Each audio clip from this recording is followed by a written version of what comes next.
estruturas teóricas e das organizações práticas. Finalmente, o ser humano é livre na medida em que tem o poder de contradizer a si mesmo e a sua natureza essencial. O ser humano é livre até mesmo frente à sua liberdade, isso é, ele pode renunciar à sua humanidade. Essa qualidade final de sua liberdade é a que nos fornece o terceiro passo rumo a uma resposta para a pergunta de como é possível a transição da essência à existência. A liberdade do ser humano é uma liberdade finita. Todas as potencialidades que constituem sua liberdade se acham limitadas pelo polo oposto, seu destino. Na natureza, o destino tem caráter de necessidade. Apesar das analogias ao destino humano, Deus é seu próprio destino. Isso significa que transcende a polaridade de liberdade e destino. No ser humano, liberdade e destino se limitam mutuamente, pois o ser humano é liberdade finita. Isso é verdadeiro de todo ato da liberdade humana, também é verdadeiro da qualidade final da liberdade humana, a saber, do poder de renunciar à sua liberdade. Até mesmo a liberdade de autocontradizer-se é limitada pelo destino, porque, como liberdade finita, ela é possível só dentro do contexto da transição universal da essência à existência. Não existe uma queda individual no relato de Gênesis. Os dois sexos e a natureza representada pela serpente atuam em conjunto. A transição da essência à existência é possível porque a liberdade finita está inserida no quadro de um destino universal. Esse é o quarto passo rumo à formulação de uma resposta. A teologia tradicional discutiu a possibilidade da queda em termos do potuit peccare de Adão, sua liberdade para pecar. Não se via essa liberdade em unidade com a estrutura total de sua liberdade e, portanto, ela era considerada como um dom divino questionável. Calvino acreditava que a liberdade para cair era uma fraqueza do ser humano, lamentável do ponto de vista de sua felicidade, já que significava condenação eterna para a maioria dos seres humanos, para todos os pagãos.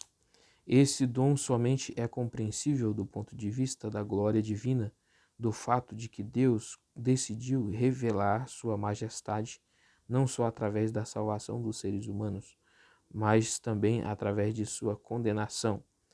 Mas a liberdade para se afastar de Deus é uma qualidade da estrutura da liberdade como tal. A possibilidade da queda depende de todas as qualidades da liberdade humana consideradas em sua unidade. Simbolicamente falando, é a imagem de Deus no ser humano que possibilita a queda. Só aquele que é a imagem de Deus tem o poder de separar-se de Deus.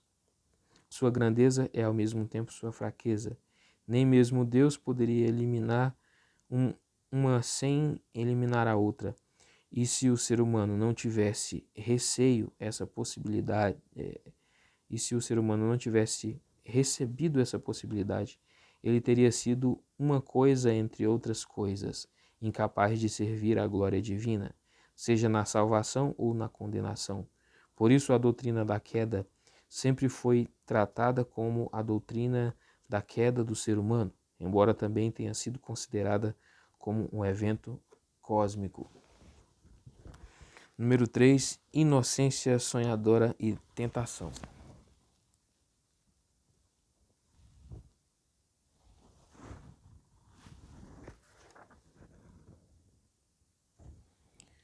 Três, inocência sonhadora e tentação. Depois de examinar como é possível a transição da essência à existência, voltamos-nos agora à questão dos motivos que induzem a essa transição. Para responder a isso, devemos ter uma imagem do estado do ser essencial em que esses motivos atuam. A dificuldade reside no fato de que o estado do essencial não é um estágio real do desenvolvimento humano, que possamos reconhecer direta ou indiretamente. A natureza essencial do ser humano está presente em todos os estágios de seu desenvolvimento, embora em distorção existencial.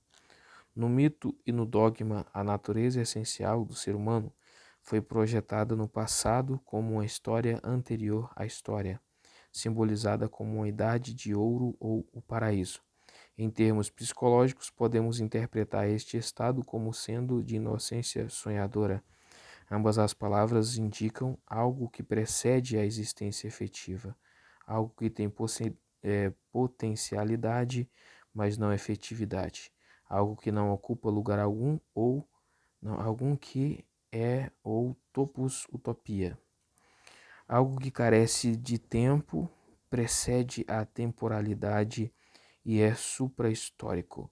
Sonhar é um estado de mente que é, ao mesmo tempo, real e irreal, como, como o é a potencialidade. O sonho antecipa o efetivo do mesmo modo como todo efetivo, de certa forma, está presente no potencial. No momento de despertar, as imagens do sonho desaparecem como imagens, mas retornam como realidade. A realidade certamente é distinta das imagens do sonho, mas não totalmente distinta, pois o efetivo está presente no potencial em forma de antecipação. Por esses motivos, a metáfora sonho é adequada para descrever o estado de ser essencial. A palavra inocência também aponta para a potencialidade não efetivada. Somos inocentes apenas em relação a algo que, se efetivado, acabaria com o estado de inocência. Essa palavra tem três conotações. Pode significar falta de experiência efetiva, falta de responsabilidade pessoal e ausência de culpa moral. No uso metafórico sugerido aqui, ela tem todos os três sentidos. Designa o estado anterior à efetividade, a existência e a história. Se usamos a metáfora inocência sonhadora, aparecem conotações concretas tomadas da existência humana. Recordamos os primeiros estágios do desenvolvimento de uma criança. O exemplo mais evidente é o crescimento de sua consciência sexual. Até uma determinada idade, a criança não tem consciência de suas potencialidades sexuais. No difícil período da transição da potencialidade para a efetividade, acontece nela um despertar. A criança adquire experiência, responsabilidade e culpa e perde o estado de inocência sonhadora. Esse exemplo fica evidente na história bíblica, onde a consciência sexual é a primeira consciência da perda de inocência. Não deveríamos confundir este uso metafórico do termo inocência com a falsa afirmação de que o ser humano recém-nascido está no estado de impecabilidade. Toda vida está sujeita às condições da existência. Não usamos a palavra inocência, assim como a palavra sonhadora, em seu sentido próprio, mas em sentido analógico. Usada neste sentido, ela pode nos fornecer uma abordagem psicológica no estado do ser essencial ou potencial. O estado de inocência sonhadora conduz para além de si mesmo a possibilidade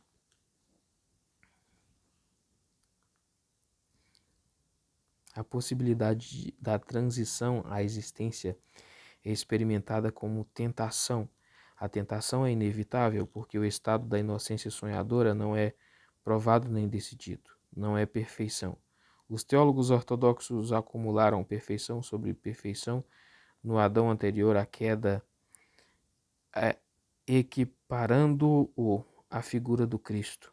Esse procedimento não só é absurdo, mas também torna completamente incompreensível a queda. Mera potencialidade ou inocência sonhadora não é perfeição. Só a união consciente da existência, a essência, é perfeição.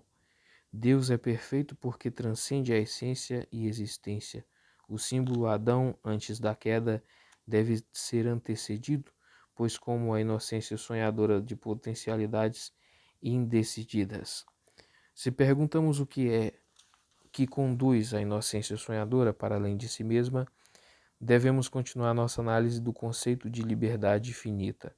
O ser humano não somente é finito, como todas as demais criaturas, ele também é consciente de sua finitude. E essa consciência é a angústia. Na última década, o termo angústia foi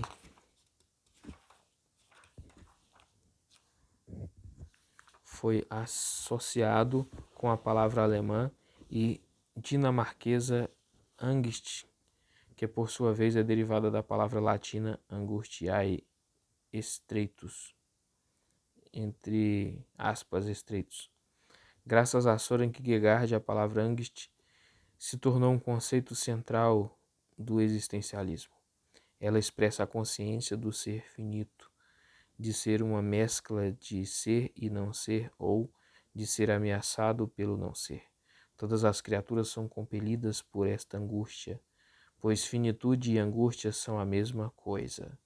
Mas no ser humano a liberdade está unida à angústia. Poder-se-ia chamar a liberdade do ser humano de liberdade na angústia, ou liberdade angustiada. Em alemão, Sieg Angstgende Freiheit.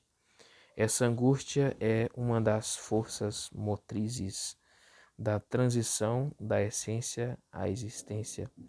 Kierkegaard, sobretudo, usou este conceito de angústia para descrever, não para explicar, a transição da essência à existência. Usando essa ideia e analisando a estrutura da liberdade finita, podemos mostrar de duas formas distintas, embora interrelacionadas, os motivos de transição da essência à existência. Existe um elemento na narrativa do Gênesis que muitas vezes foi desconsiderado: a proibição divina de não comer da árvore do conhecimento.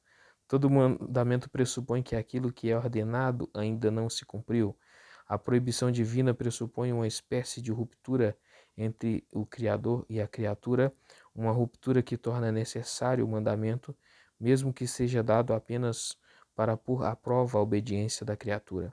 Essa ruptura é o ponto mais importante na interpretação da queda, pois pressupõe um pecado que ainda não é pecado, mas que também já não é mais inocência, é o desejo de pecar. Sugiro chamar o estado desse desejo de liberdade despertada. No estado de inocência sonhadora, a liberdade e o destino estão em harmonia, mas nenhum deles se encontra efetivado. Sua unidade é essencial ou potencial. É finita e, portanto, suscetível à tensão e ruptura, assim como a inocência não provada. A tensão ocorre no momento em que a liberdade finita se torna consciente de si mesma e tende a se tornar efetiva. A isso poderíamos chamar de o momento da liberdade despertada. Mas no mesmo momento ocorre uma reação proveniente da unidade essencial de liberdade e destino. A inocência sonhadora quer preservar-se a si mesma. Esta reação é simbolizada no relato bíblico como a proibição divina contra a efetivação da própria liberdade potencial e contra a aquisição do conhecimento e poder. O ser humano está entre dois fogos: o desejo de efetivar sua liberdade e a exigência de preservar sua inocência sonhadora. No poder de sua liberdade finita, ele se decide pela efetivação. Podemos fazer a mesma análise, pois, assim dizer, a partir de dentro, ou seja, a partir da consciência angustiada que o ser humano tem de sua liberdade finita, no momento em que o ser humano se torna consciente de sua liberdade, apodera-se dele a consciência de sua situação perigosa. O ser humano experimenta uma dupla ameaça que está enraizada em sua liberdade finita e se expressa na angústia. O ser humano experimenta a angústia de perder-se a si mesmo por não efetivar a si mesmo e as suas potencialidades, e a angústia de perder-se a si mesmo mediante a efetivação de si mesmo e de suas potencialidades. Ele se encontra diante do dilema de preservar sua inocência sonhadora, renunciando a experimentar a efetividade do ser, e de perder sua inocência através do conhecimento, do poder e da culpa. A angústia dessa situação é o estado de tentação. O ser humano se decide pela autoefetivação Não. Vamos lá. O ser humano se decide pela autoefetivação, produzindo assim o fim da inocência sonhadora. Também aqui a inocência sexual é a que psicologicamente nos oferece a analogia mais adequada ao que se diz anteriormente. O adolescente típico sente a angústia de perder-se a si mesmo, seja por tornar-se efetivo ou por não se tornar efetivo sexualmente. Por um lado, os tabus que a sociedade lhe impõe o dominam ao confirmar sua própria angústia diante da perda de sua inocência e ao tornar-se culpado por ter tornado efetiva sua potencialidade. Por outro lado, teme não se tornar efetivo sexualmente e assim sacrificar suas potencialidades para preservar sua inocência. Ele normalmente se decide pela efetivação como universalmente se decidem a fazê-lo os seres humanos. As exceções, por causa de um ascetismo consciente, limitam essa analogia à situação humana em geral, mas não a anulam. A análise da tentação, tal como a apresentamos aqui, não faz referência a um conflito entre o lado corporal e o lado espiritual do ser humano como uma possível causa. A doutrina do ser humano aqui esboçada implica uma compreensão monista da natureza do ser humano em contraste com uma compreensão dualista. O ser humano é um todo cujo ser essencial é caracterizado pela inocência sonhadora, cuja liberdade possibilita a transição da essência à existência, cuja liberdade despertada o coloca entre duas angústias que o ameaçam com a perda de si mesmo, cuja decisão vai contra a preservação da inocência sonhadora e a favor de sua própria efetivação. Mitologicamente falando, o fruto da árvore da tentação pertence tanto ao âmbito dos sentidos como ao âmbito espiritual. Número 4. O elemento moral e o trágico na transição do ser essencial ao ser existencial. A transição da essência à existência constitui o fato original. Não é o primeiro fato no sentido temporal ou o fato contemporâneo ou anterior a outros fatos, mas é aquele que confere validez a todo outro fato, é o que há de efetivo em todo fato. Nós existimos e existe o mundo ao nosso redor, esse é o fato original. Isso significa que a transição da essência à existência é uma qualidade universal do ser finito, não é acontecimento do passado, pois ontologicamente precede tudo o que acontece no tempo e no espaço. Ele estabelece as condições da existência temporal e espacial e se manifesta em toda pessoa individual quando acontece nela a transição da inocência sonhadora à efetivação e à culpa. Se a transição da essência à existência se expressa em termos mitológicos, como deve fazer a linguagem religiosa, ela se apresenta a nós como evento do passado, embora ocorra no passado, no presente e no futuro. O evento do passado ao qual a teologia tradicional se refere é a história da queda, tal como é relatada no livro do Gênesis. Talvez nenhum texto literal tenha sido objeto de tantas interpretações como o terceiro capítulo do Gênesis. Isso se deve, em parte, a seu caráter único, mesmo na literatura bíblica, em parte à sua profundidade psicológica e, em parte, a seu poder religioso. Em linguagem mitológica, este texto descreve a transição da essência à existência como um evento único que aconteceu há muito tempo, em certo lugar, e a determinadas pessoas, primeiro a Eva, depois a Adão. Deus mesmo aparece como uma pessoa individual no tempo e no espaço sob uma típica figura paterna. A descrição toda apresenta um caráter ético, psicológico e reflete a experiência diária de pessoas sob condições culturais e sociais peculiares. Contudo, ela reivindica uma validez universal. A predominância dos aspectos psicológicos e éticos não inclui outros fatores da história bíblica. A serpente representa as tendências dinâmicas da natureza, o caráter mágico das duas árvores, o surgimento da consciência sexual e a maldição sobre os descendentes de Adão, o corpo da mulher e os animais e a terra.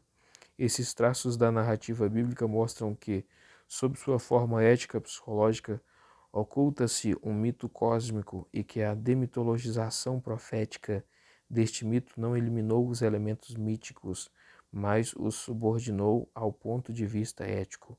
O mito cósmico reaparece na Bíblia tanto na forma da luta que trava o divino contra os poderes demoníacos e os poderes do caos e das trevas, quando no mito da queda dos anjos e da interpretação que vê na serpente do Éden, a corporificação de um anjo caído. Todos esses elementos apontam para os pressupostos e implicações cósmicas da queda de Adão, mas a ênfase mais consistente no caráter cósmico da queda é dada no mito da queda transcendente das almas. Embora provavelmente tenha origem órficas, foi relatado pela primeira vez por Platão ao contrastar essência e existência. Recebeu uma forma cristã em Orígenes, uma expressão humanista em Kant e está presente em muitas outras filosofias e teologias da era cristã. Todos estes autores reconheceram que a existência não pode surgir do interior da existência, ou seja, que ela não pode ser derivada de um evento singular no tempo e no espaço. Eles reconhecem que a existência possui uma dimensão universal. O mito da queda transcendente não é diretamente bíblico, mas tampouco contradiz a Bíblia. Ele afirma o elemento ético-psicológico da queda e completa as dimensões cósmicas que encontramos na literatura bíblica. O tema do mito da queda transcendente é o caráter trágico universal da existência. Este mito significa que a condição mesma da existência implica a transição da essência à existência. O ato individual da alienação existencial não é o ato isolado de um indivíduo isolado. É um ato de liberdade que, contudo, está enraizado no destino universal da existência. Em todo ato individual, efetiva-se o caráter alienado ou caído do ser. Toda decisão ética é um ato tanto de liberdade individual quanto de destino universal. Isso justifica ambas as formas do mito da queda. Obviamente, ambas são mitos e ambas são absurdas, se tomadas em sentido literal e não simbolicamente. A existência está enraizada tanto na liberdade ética quanto no destino trágico. Se negamos um ou outro lado, a situação humana se torna incompreensível. Sua unidade é o grande problema da doutrina do ser humano. De todos os aspectos do mito cósmico do Gênesis, a doutrina do pecado original tem sido o mais violentamente atacado desde os primórdios do século XVIII. Este conceito foi o primeiro que o iluminismo criticou e sua rejeição é um dos últimos pontos defendidos pelo humanismo contemporâneo. Duas razões explicam a violência com que a mentalidade moderna combateu a ideia de pecado original. Em primeiro lugar, porque sua forma mitológica foi tomada literalmente tanto pelos que a atacavam quanto pelos que a defendiam, e, portanto, era inaceitável para a forma de pensamento histórico crítico que então estava emergindo. Em segundo lugar, porque a doutrina do pecado original parecia implicar uma desvalorização do ser humano. Isso contradizia radicalmente o novo sentido em relação à vida e ao mundo que se desenvolvera na sociedade industrial. Temia-se que este pessimismo acerca do ser humano inibisse um impulso tremendo com que o ser humano moderno estava transformando, técnica, política e educacionalmente, o mundo e a sociedade. Houve e ainda subsiste o receio de que consequências autoritárias e totalitárias pudessem advir de uma valoração negativa da capacidade moral e intelectual do ser humano. A teologia deve adotar, e frequentemente o tem feito, a atitude histórico-crítica em relação ao mito bíblico e eclesiástico. Além disso, a teologia deve enfatizar a valoração positiva do ser humano em sua natureza essencial. Ela deve se aliar ao humanismo clássico para defender a bondade criada do ser humano contra as negações naturalistas e existencialistas de sua grandeza e dignidade. Ao mesmo tempo, a teologia deveria reinterpretar a doutrina do pecado original, mostrando a autoalienação existencial do ser humano e usando as valiosas análises existencialistas da condição humana.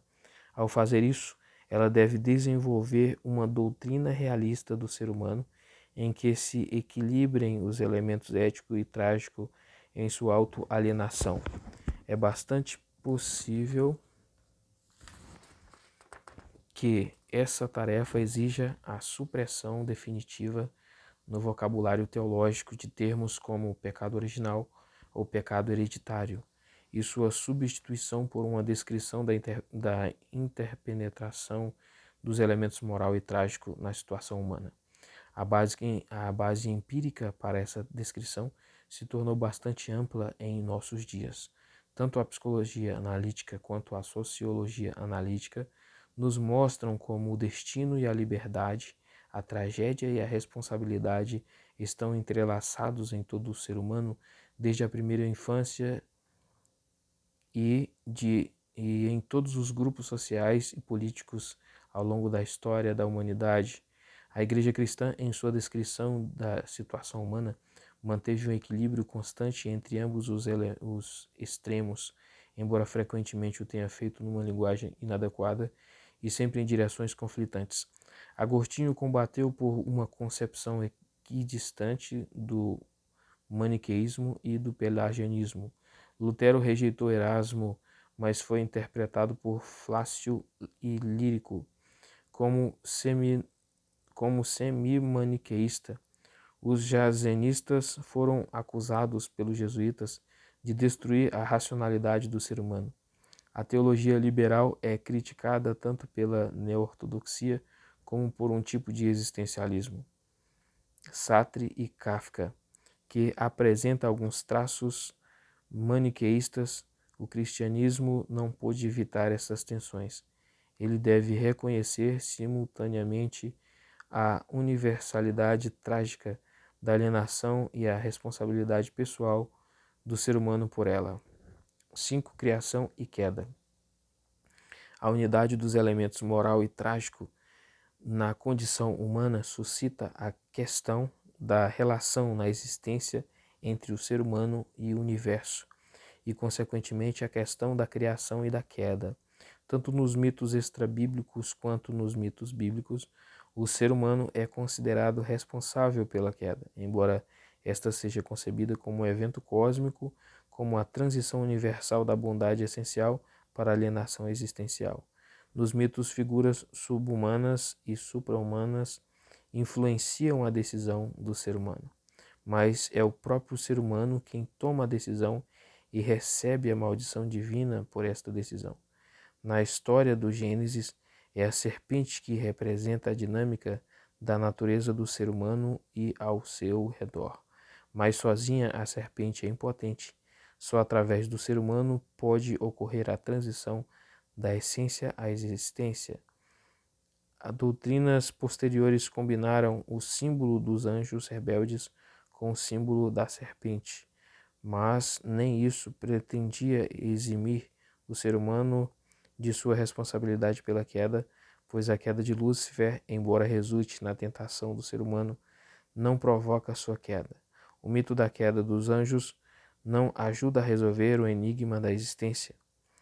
Ao contrário, ele introduz um enigma ainda mais sombrio, como espíritos bem-aventurados que intuem eternamente a glória divina, podem sentir a tentação de afastar-se de Deus.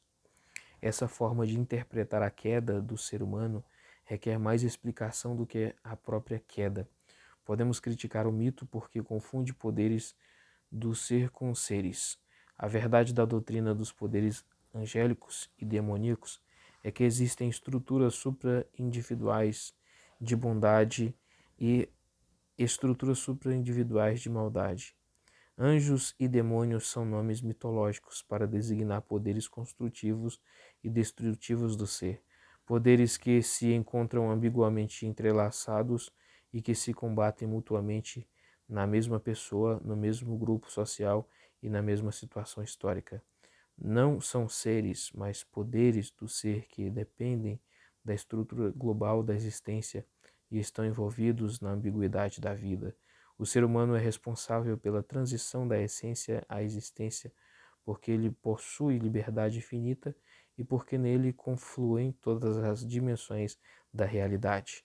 Por outro lado, vimos que a liberdade do ser humano está inserida no destino universal e que, portanto, a transição da essência à existência tem ao mesmo tempo caráter moral e trágico. Isso nos obriga a perguntar como a existência universal se relaciona com a existência do ser humano. Com respeito à queda, como o ser humano se relaciona com a natureza? E se o universo participa igualmente da queda, qual é a relação entre a criação e queda? O literalismo bíblico nos diria que a queda do ser humano modificou as estruturas da natureza.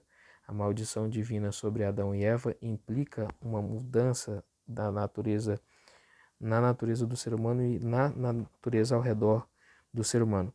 Se rechaçamos esse literalismo como absurdo, o que significa então a expressão mundo caído?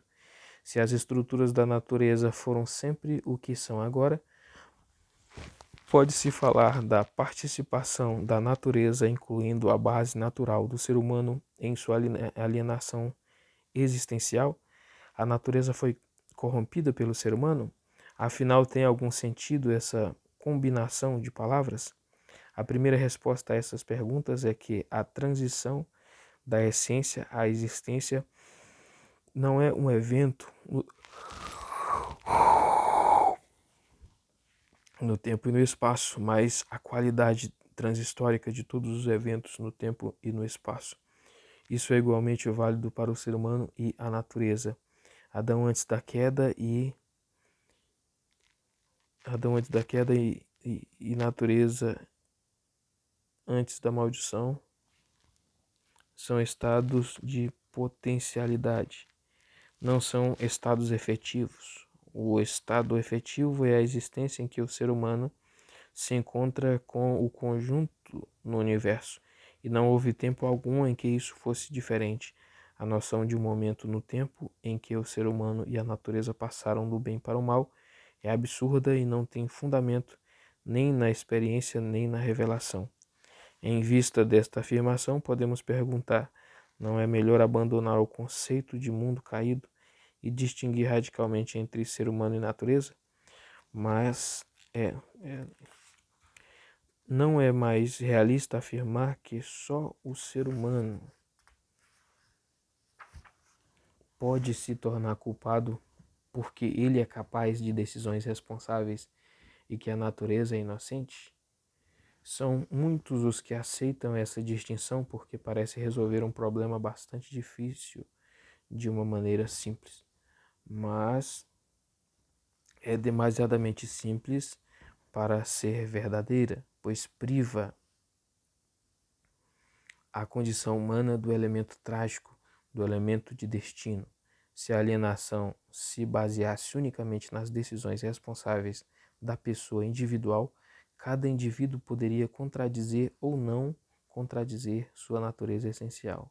Não haveria motivo para negar que houve pessoas que puderam evitar e deveras evitaram totalmente o pecado. Esse era o ponto de vista de Pelágio, embora admitisse que maus exemplos influenciam as decisões dos indivíduos livres e responsáveis, mas nessa concepção não existe nada que se pareça à escravidão da vontade. Desconsidera-se o elemento trágico da situação humana, manifesto desde a primeira infância. Na tradição cristã, homens como Agostinho, Lutero e Calvino repudiaram essa concepção. As ideias pelagianas foram rejeitadas pela igreja primitiva e as ideias semi-pelagianas, que se tornaram fortes na igreja medieval, foram descartadas pelos reformadores. As ideias neopelagianas do protestantismo moralista contemporâneo são rejeitadas pelos teólogos neo-ortodoxos e existencialistas. O cristianismo conhece a universalidade trágica da alienação existencial e jamais poderá renunciar a este conhecimento. Mas isso significa que o cristianismo deve rejeitar a separação idealista entre uma natureza inocente e um ser humano culpado. Essa rejeição se tornou relativamente fácil em nosso tempo por causa das percepções obtidas sobre o desenvolvimento do ser humano e sua relação com a natureza dentro e fora de si mesmo. Primeiramente, é possível mostrar que no desenvolvimento do ser humano não existe descontinuidade absoluta entre a escravidão animal e a liberdade humana. Existem saltos entre os diferentes estágios desse processo, mas existe também uma lenta e contínua transformação. É impossível afirmar em que ponto da evolução natural e a natureza, a que ponto da evolução natural a natureza animal é substituída pela natureza que, segundo nossa presente experiência, conhecemos como humana e que é qualitativamente diferente da natureza animal. Não se pode negar a possibilidade de que ambas as naturezas estivessem em conflito uma com a outra no mesmo ser. Segundo, não podemos determinar em que ponto do desenvolvimento do indivíduo começa e termina sua responsabilidade. O pensamento jurídico situa este momento numa etapa bastante tardia da vida do indivíduo. E mesmo no ser humano maduro existem limites à responsabilidade, e alguns deles são tão drásticos que a moral e a lei devem levá-los em conta. A responsabilidade pressupõe a capacidade plenamente desenvolvida de responder como pessoa, mas são numerosos os estados em que a centralidade do ser humano é reduzida por cansaço, doença, intoxicação, compulsões neuróticas e psicoses. Nada disso elimina a responsabilidade, mas mostra o elemento de destino em todo ato de liberdade. Terceiro, devemos nos referir à atual redescoberta do inconsciente e do poder determinante que exerce sobre as decisões conscientes do ser humano. A forma como isso ocorre é descrita na literatura existencialista do passado e do presente, bem como nos atuais movimentos psicanalíticos. Um dos fatos mais significativos acerca da dinâmica da personalidade humana é a ignorância deliberada dos reais motivos de nossas ações. Os motivos em si são impulsos corporais e psíquicos frequentemente muito distantes daquilo que parece ser a razão consciente de uma decisão centrada. Essa decisão ainda é livre, mas é uma liberdade dentro dos limites do destino. Quarto, devemos considerar a dimensão social dos impulsos inconscientes. O discutível termo inconsciente coletivo aponta para a realidade dessa dimensão. O eu centrado não está sujeito somente às influências de seu contexto social, que podem ser conscientemente percebidas, mas também aquelas que são efetivas na sociedade sem serem apreendidas e formuladas. Tudo isso mostra que a independência de uma decisão individual é apenas uma parte da verdade. As forças biológicas, psicológicas e sociológicas exercem uma influência real sobre toda decisão individual. O universo atua através de nós como parte que somos deste universo. Neste ponto, alguém poderia dizer que as considerações anteriores, embora refutem a liberdade moral pelagiana, estabelecem um destino trágico maniqueísta, mas não é assim. A liberdade moral se torna pelagiana se a separarmos do destino trágico, e o destino somente se torna maniqueísta se o separarmos da liberdade moral. Ambos, liberdade e destino, se pertencem mutuamente. Liberdade não é liberdade no sentido de indeterminismo. Isso converteria toda decisão moral em um acidente, sem relação alguma com a pessoa que atua. Liberdade é a possibilidade de um ato total e centrado da personalidade, um ato em que todos os impulsos e influências que constituem o destino do ser humano se integram na unidade centrada de uma decisão. Nenhum desses impulsos determina isoladamente a decisão. Somente em estados de desintegração a personalidade é determinada por compulsões. Mas todos são efetivos a unir-se e atuar através do centro decisório. Dessa forma, o universo participa de todo o ato de liberdade humana e representa o elemento de destino no ato de liberdade. E, inversamente, existem analogias da liberdade efetivas em qualquer parte do universo. Desde as estruturas atômicas até os animais mais altamente desenvolvidos, existem reações totais e centradas que podem ser chamadas de espontâneas na dimensão da vida orgânica. Sem dúvida, estas reações estruturadas e espontâneas na natureza não humana não são ações responsáveis e não criam culpa, mas tampouco parece adequado aplicar o adjetivo inocente à natureza. Logicamente, não é correto falar em inocência onde não existe a possibilidade de tornar-se culpado. E assim como existem analogias da liberdade humana na natureza, também existem analogias da bondade humana e da maldade humana em todas as partes do universo. Convém recordar que Isaías profetizou paz na natureza por ocasião do advento do novo éon, mostrando assim que ele não qualifica a natureza de inocente.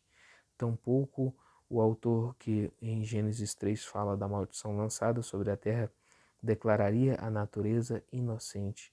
Nem Paulo o faria em Romanos 8 quando fala da sujeição e futilidade que constitui a sina da natureza. É certo que todas estas expressões são poético-míticas, não poderia ser diferente, pois somente a empatia poética desvenda a vida interior da natureza. Contudo, trata-se de expressões substancialmente realistas e sem dúvida mais realistas do que o utopismo moral que opõe o ser humano imoral à natureza inocente. Da mesma forma que a natureza dentro do ser humano participa do bem e do mal que ele faz, assim também a natureza fora do ser humano mostra analogias com o bem e o mal realizados pelo ser humano. O ser humano penetra na natureza do mesmo modo que a natureza penetra no ser humano. Ambos participam um do outro e não podem ser separados um do outro. Isso torna possível e até necessário usar o termo mundo caído e aplicar o conceito de existência em contraposição à essência, tanto ao universo como ao ser humano. A universalidade trágica da existência, o elemento do destino na liberdade humana e o símbolo do mundo caído suscitam naturalmente o problema de determinar se o pecado é ontologicamente necessário ou se trata de uma mera questão de responsabilidade e culpa pessoais. A descrição que acabamos de fazer, porventura, não ontologiza e assim suprime a realidade da queda e da alienação. Essas questões se tornam bastante urgentes se afirmarmos, e devemos fazê-lo, que existe um ponto em que a criação e queda coincidem, apesar de serem logicamente distintas. A resposta a essas questões, que foram levantadas por vários críticos do primeiro volume, em especial por Reinhold de Niebuhr, em sua contribuição ao livro The Theology of Paul Tillich, nos é dada por uma interpretação do que significa a coincidência de criação e queda. Criação e queda coincidem na maneira em que não existe qualquer ponto no tempo e no espaço em que a bondade criada estivesse efetivada e tivesse existência. Rechaçar a interpretação literal da natureza do paraíso acarreta necessariamente esta consequência. Não houve qualquer utopia no passado, assim como tampouco haverá utopia no futuro. A criação efetivada e a existência alienada são idênticas. Só o literalismo bíblico tem o direito teológico de negar essa afirmação.